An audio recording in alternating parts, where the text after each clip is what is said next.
सभी पांडव वन में गए हुए हैं और उनके पास हजारों ऋषि महात्मा बैठे हुए हैं। मार्कंड जी भी उनके पास में हैं और मार्कंड जी उन्हें गृहस्थ जीवन के बारे में युधिष्ठिर जी को बता रहे हैं। गुरुजी प्रेमानंद महाराज के मुखार बिंद से आप सुनिए मार्कंड जी ने उस समय क्या कहा। और पुत्रहीन है उसका जीवन व्यर्थ है।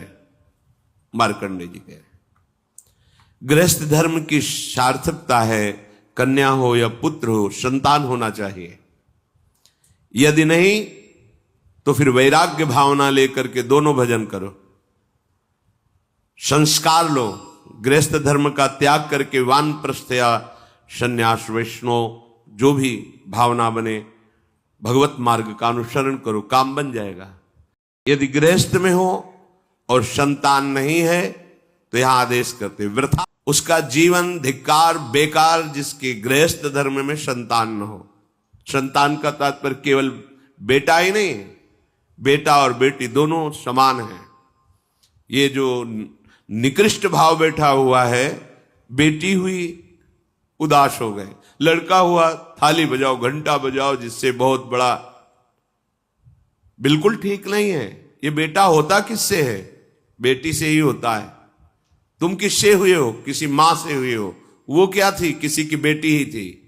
कैसी मूर्खता छा गई है, गर्भस्थ बेटी की कोई परवाह न करके उसको, ये क्या है? कितने राक्षस वृत्ति में आ गए हैं हमारी। राक्षस भी अपने बच्चों को नहीं खाते। कितनी राक्षसी बुद्धि। हम सुंदर दिखना चाहते हैं, समाज में सम्मान पाना चाहते हैं, और पाप कर्म कैसा? बेटी है गर्भ में, हत्या करा दो, नहीं चाहिए। तो बेटा कहां से पैदा होगा? वो किसी की बेटी से ही तो पैदा हो रहा है। कैसी मूढ़ता छा जाती है। वैसे शास्त्र में स्त्री हत्या और भ्रूण हत्या करने वालों को क्या दंड प्राप्त होता है, ये गुरुजी के मुख से सुनिए। से भी शास्त्र में स्त्री हत्या करना बहुत बड़ा महापाप कहा गया है।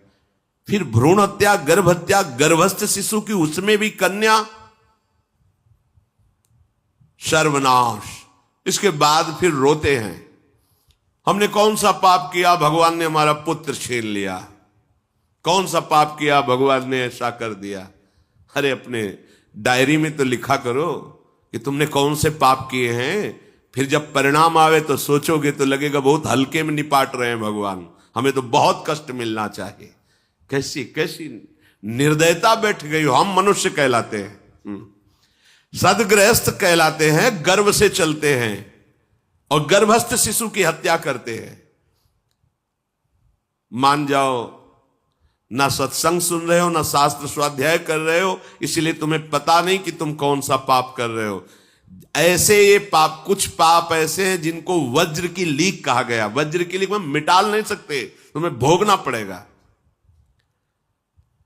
जो गृहस्थ है और संतान नहीं है, उस जीवन को सार्थक करने के लिए अपने गृहस्थ जीवन का त्याग करो, तीर्थ धाम कहीं वास की व्यवस्था करो और दोनों मिलकर भजन करो, अपने शरीर को पूरा करो, तो जीवन सार्थक हो जाएगा। अगर गृहस्थ है, संतान है, पढ़ाओ लिखाओ, उसको उसी योग्य करो जैसे तुम्हारे माता पिता ने किया है, तो तुम उस ऋण से मुक्त हो जाओगे। और फिर भी भजन करो, भजन ही तुम्हें भगवान की प्राप्ति कराएगा।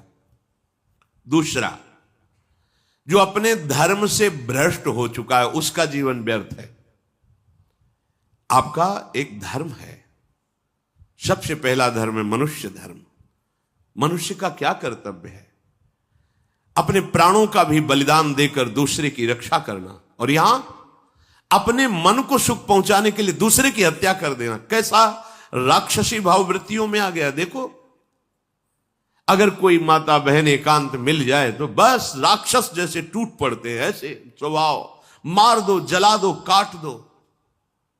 बड़ी दुर्गति होगी, देख लेना, यहां भी होगी। छुपा के भी कर लो, तब कर्म प्रकाशित होगा जब तुम अपराध नहीं करोगे। अपराध नहीं करोगे तब वो अपराध तुम्हें फंसाएगा और जीवन भर रुलाएगा। मरने के बाद नर्क मिलेगा। नर्क माने बड़ी जेल है, वो बड़ी जेल, ये छोटी जेल है।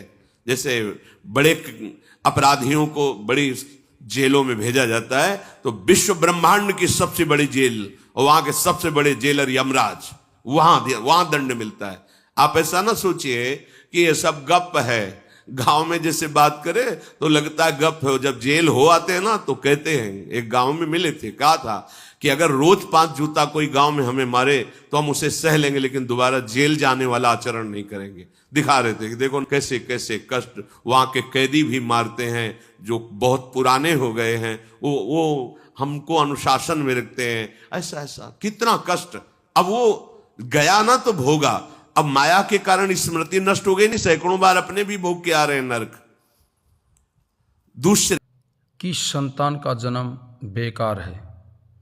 जो अपने माता पिता की सेवा नहीं करते उनके बारे में गुरुजी से सुनिए। दूसरे उसका जीवन नष्ट है जो धर्म का त्याग कर चुका है। तुम पिता माता से प्रकट हुए, तुम्हारा धर्म है माता पिता की सेवा करना। वयोवृद्ध बेचारे माता पिता उठने बैठने में असमर्थ हैं, आप पैसे कमाने के लिए अपनी बहुली निकल गए, अब वो कष्ट भोग रहे हैं, ना उनको देखना है ना उनकी व्यवस्था करना है। मरने दो तो ठीक है, तुम्हें जब परिणाम आएगा तब तुम भी तो बनोगे ना वृद्ध, तब तुम्हें पता चलेगा। अवश्य में भोक्तव्यम कृतम कर्म शुभाशु। होश में माता पिता सबसे पहले भगवान हैं यदि आप गृहस्थ हैं तो। अगर आप बाल्यावस्था से भगवान के मार्ग का अनुसरण कर रहे हैं तो फिर भगवान प्रणत कुटुंब पाल रघुराई, भगवान व्यवस्था कर देते हैं।